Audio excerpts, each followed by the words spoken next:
Didn't think that I would make it. I was sinking, and the shame came like a wave. I just knew that I was too far gone. Then you showed up. Yes. Oh, on time, God, you love the impossible. On time, God, you love doing miracles.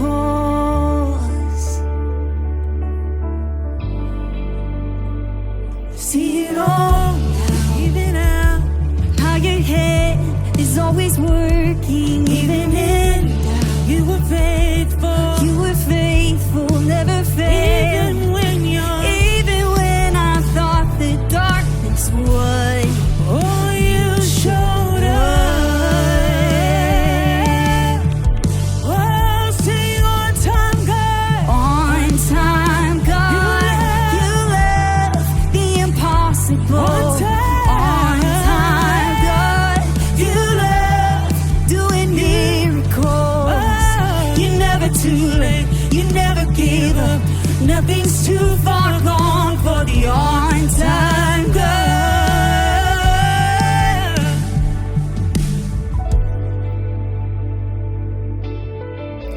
God, I know what you said to me. I know you say you have this elaborate plan for me, one of hope and a future and abundance and prosperity. But tell me, do you still see my suffering? It's been so long, I can't help but be left wondering, do my tears still move you?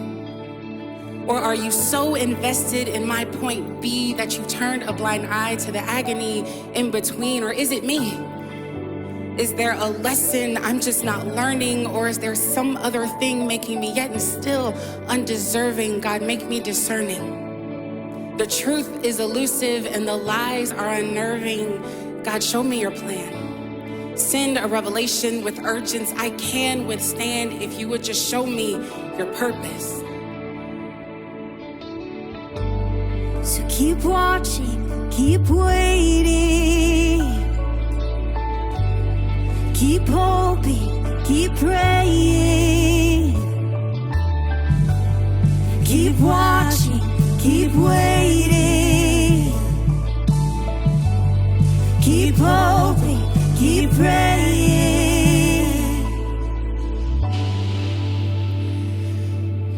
Sometimes it's hard to believe that you see more than just the ugliest parts of me, so you'll have to excuse me. If I don't pray as often as I should, it's just I'm afraid. I'm afraid that my shame will turn your loving gaze into hot rays of sizzling sun on already burnt skin. And because of my sin, it would seem an unlikely event that you would even choose to grace me with your presence. You say peace is your essence. So God, let it be. Will I walk this road alone, or will your peace and presence accompany me?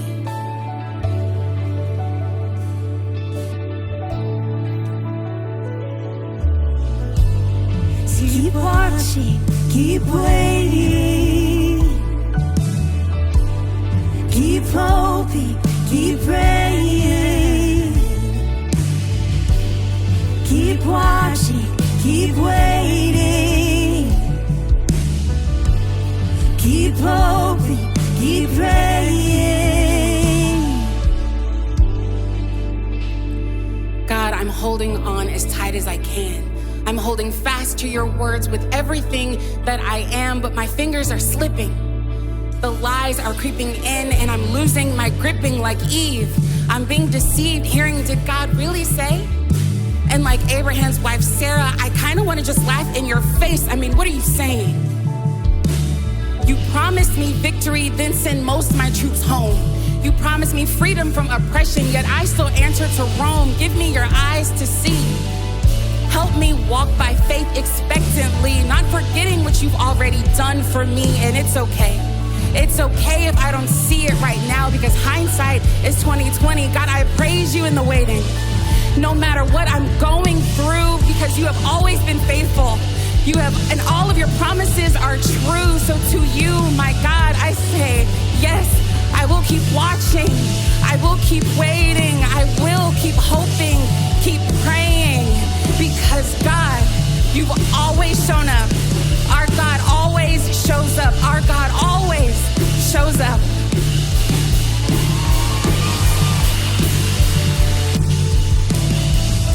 You're not finished with me yet. You're not finished with me yet. You're not finished with me yet. You're not finished with me yet.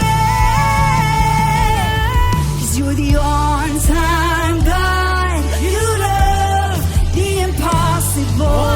On-time God. You love doing miracles. You're never too late. You never give up. Nothing's too far gone for the on-time God. You always show up. Oh, you always show up. Yes, you always show up. You always show up.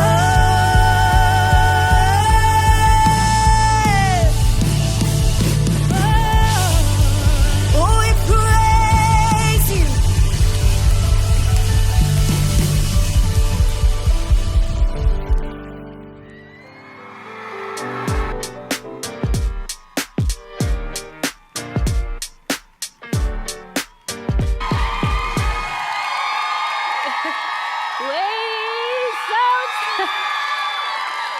Oh my gosh, you guys, I am so excited to be here. I cannot even begin to tell you the joy that I have in my heart just looking out and seeing each and every one of you. Thank you so much for being here and making this a priority, because I know your schedules are busy, so thank you for making this a priority. This weekend is gonna be so much fun. I cannot wait to see what God has in store. Well, speaking of waiting is hard, isn't it? It's a test of our patience and trust and endurance, especially when the outcome is unclear. Whether it's waiting for a job or healing, restoration or breakthrough, the uncertainty can feel overwhelming. Let's be real. None of us like waiting. If the Wi-Fi lags just a little bit and the TikTok doesn't scroll, we get frustrated instantly, don't we? If the Whataburger drive-through line is taking a little bit too long and we start rethinking our choices of what we should do, until the car in front of us moves ahead and we're like, oh, we really do need that cheeseburger. That's me. I need that cheeseburger. We live in a world of instant gratification, but God's timeline often looks a little different than ours. Let me ask you this. Have you found yourself in a season of waiting? Waiting for an answer, a phone call from a loved one maybe, or a diagnosis? Waiting for that positive pregnancy test or a healing from an addiction? Waiting for a prayer that you've been praying to be answered by God? Has it ever felt like the waiting would never end? The unknown can cause anxiety, fear, and a sense of isolation at times. What's your experience with waiting been like? Are you currently in a season of waiting right now, or are you reflecting on a past one? I've had my own season of waiting. A few years ago, I was not in a good place, either mentally or spiritually. And if I'm being honest with you right now, I was completely numb to the things around me, and I had little to no joy left. Now, I was really good at hiding this from my husband, from my kids, from my closest friends. I was really good at it. No one knew what I was struggling with on the inside. If there was an Oscar award for the best performance of faking it till you make it, that was me. That was totally me. It was exhausting. After a day of work or an evening with friends, I was exhausted from not only what I was dealing with personally on the inside, but trying to mask it for those around me.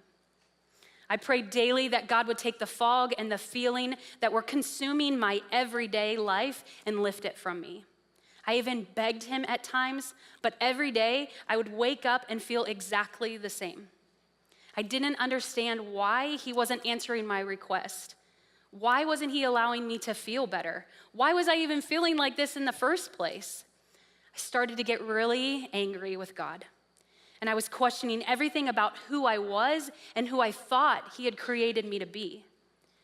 I had heard from God so many times in my life before, so why wasn't I hearing from him now? One day I was sitting in my bed and I was crying out to him, "Where are you? Why aren't you answering me?" Nothing. It was silent. I laid down and I had closed my eyes and wept for what felt like hours, just hoping to fall asleep. And as I laid there, this vision began to pop into my head. I was in a wooded area. It was quiet other than the sound of nature. It was so peaceful. I began to walk, and eventually I saw a clearing ahead. And as I came to that clearing, it opened to the most beautiful place I had ever seen. There was a mountain in the distance and a beautiful river flowing in front of the mountain. I stood there in awe. Was I dreaming? Do I dare open my eyes in fear that this place of peace didn't even exist? I stood in that spot for what felt like forever, afraid to move, and the feeling of peace that I had not felt in so long would be gone. And as I stood there, I realized there was someone standing near the edge of the river. I could barely make out who it was, but I knew someone was there. I felt the tug to go towards whoever it was. Still feeling that peace I had never felt before, I knew it was okay to go forward. And as I got closer, the figure turned and looked my way. I stopped, and I knew immediately who it was. His face was blurry, but I knew it was him. He motioned for me to come closer, and as I did, he sat down along the water's edge. I now know I had been in my in-between, my season of waiting. Over the years, I've learned that waiting seasons are necessary. They bridge the gap between what God has already done in our lives and what he's preparing to do. This weekend, we are going to explore scripture and see what it says about having the confidence in the in-between. Our theme verse for this weekend comes from Psalms 27:14, and it says this: "Wait patiently for the Lord. Be brave and courageous." Yes, wait patiently for the Lord. Now, this verse reminds us that while waiting is hard, especially a long wait, it's crucial to trust God's timing and sovereignty. Our true strength and courage come from him and our faith in him, not ourselves. Now, this verse was written by David, Israel's second king, known for his deep faith and resilience on God through difficult times. And as I was seeking God on what to share with you as we began this conference this weekend, it was David's story that spoke to me. But before I dive into what God showed me through David's story, let me share what we have in store for you this weekend. Our team has spent countless hours in prayer and planning to make sure that this weekend aligns with what God has for you. We've got amazing speakers lined up to help us learn how to wait well in the in-between. They'll guide us on discovering our purpose, recognizing his presence, finding peace in the waiting, and embracing the promises he has for us once the wait is over. But tonight I want to talk about the topic of trusting the process. Let's face it, the journey is tough, but trust is what helps us grow because we know that God is working everything for our good. While waiting may feel hard, it is leading us to something beyond what we could ever imagine. We must trust God's timing and his plan. Sometimes God's waiting is to remind us to trust the process. Some of life's greatest callings and answers take time, and we must steward that season well, knowing he is in control. In Philippians 1, verse 6, it says this, "And I am certain that God who began the good work within you will continue his work until it is finally finished on the day when Christ Jesus returns." The God who started the work in us will complete it. If God brought you to it, he's gonna bring you through it. It may not happen in our timing, but that's because God doesn't just care about where we end up. He cares about who we become along the way. And sometimes the waiting is necessary because God already has the destination planned. Now, maybe it feels like you and God are on the same page and you're wondering, well, why not just put me there now? Let's go. What are we waiting on? It's because God cares about who you are on the inside. He knows that if your heart and mind aren't ready, you won't be able to handle the blessing. God grows us through the waiting, and some lessons only take time, struggle, and pain to teach. God won't deliver too early because he knows the perfect timing. He's preparing you for what he has for you so you don't miss out on anything. He's positioning you for the perfect place. I started a challenge last year where each month I read through a different book of the Bible. And back in February, I was reading 1 Samuel. And if you've not dug into David's full story, I encourage you to. I want to share something with you from chapter 24 about David that really speaks to our theme, the in-between. So to give you some background information, Saul at this time was the first king of Israel, but he was impulsive and acted unwisely. David, on the other hand, was a young shepherd who had just defeated the giant Goliath. And he was anointed king by the prophet Samuel while Saul was still reigning. Saul's jealousy of David drove him to madness and revenge. David, on the other hand, his whole life was about listening to God and obeying him. And while David was chosen to be king, he did not have the authority to ascend to the throne until Saul was removed. David had to wait. Do y'all know how long David had to wait? 15 years. When I read that, I was like, I'm sorry, what? Maybe they got that wrong. I was like, I'm sorry, what? 15 years David had to wait. That's crazy. If God told you right now, came to you and said, hey, I know this is what you've been praying for, but not for 15 years. What would your response be? Probably you'd laugh like, what? What? That's crazy. But David waited. He waited for 15 years. David's story teaches us that waiting is part of the process, that God cares about who we become, not just where we end up. In the waiting, God grows us. Whatever you're waiting for, whether it's a job, a relationship, a breakthrough, those seasons will amplify what's inside of you. Now in 1 Samuel 24, we see David in a moment of waiting and testing, and here is what God showed me. We're gonna start reading in verse 3 of chapter 24. At the place where the road passes some sheepfolds, Saul went into a cave to relieve himself. But as it happened, David and his men were hiding farther back in that very cave. Now's your opportunity, David's men whispered to him. Today, the Lord is telling you, I will certainly put your enemy into your power to do with as you wish. So David crept forward and cut off a piece of the hem of Saul's robe. But then David's conscience began bothering him, and because he had cut Saul's robe, he said to his men, the Lord forbid that I should do this to my lord the king. I shouldn't attack the Lord's anointed one, for the Lord himself has chosen him. So David restrained his men and did not let them kill Saul.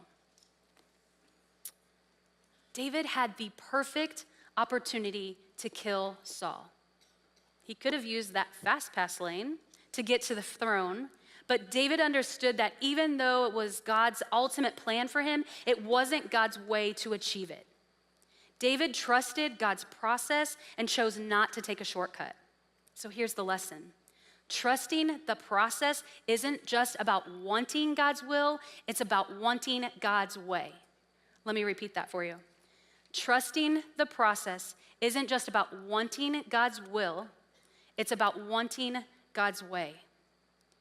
It may not always be easy, convenient, or flattering, but the way God says to do things is always the best way.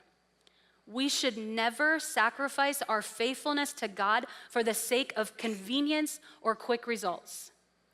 Even when we're tempted by easier or faster alternatives, we must stay committed to God's plan. Our mindset can't be, well, do I do what's best for me, or do I follow God's plan? We know God's plan is best. We know this. It's what we do in the waiting that matters. In the waiting, let God do the work in you so he can complete it. In the waiting, there are lessons to learn, experience to gain, correction to receive, mistakes to own, and behavior to change. What we do in the waiting matters. As followers, our lives will surely involve pain and suffering, but it's a life that endures with hope, faith, and victory. A life defined by the assurance that the end is in his hands. No matter what comes my way, I trust that I will reach the desired plan for my life at just the right time, his time. We shouldn't desire a life free from storms and trials, but rather should long for God's presence to be with us to navigate through them. He's not asking us to have it all figured out. He's asking us to trust that he already does. He has gone before us, and we can rest knowing that he is good and sovereign and always faithful to his children. So maybe today, instead of praying, God, help me get through this, you need to pray, God, help me see you in this. On that day, as I approached the water's edge where he was, I sat there beside him. It was quiet for some time, and he quietly said, I'm glad you're here. He reminded me that I wasn't fighting my battle alone. He had never left me. He reassured me that he had plans for my life and would never forsake me. He wasn't just gonna show up at random times in my life. He was always there. He was in every minute, every second. I just hadn't been asking him to see him in those moments.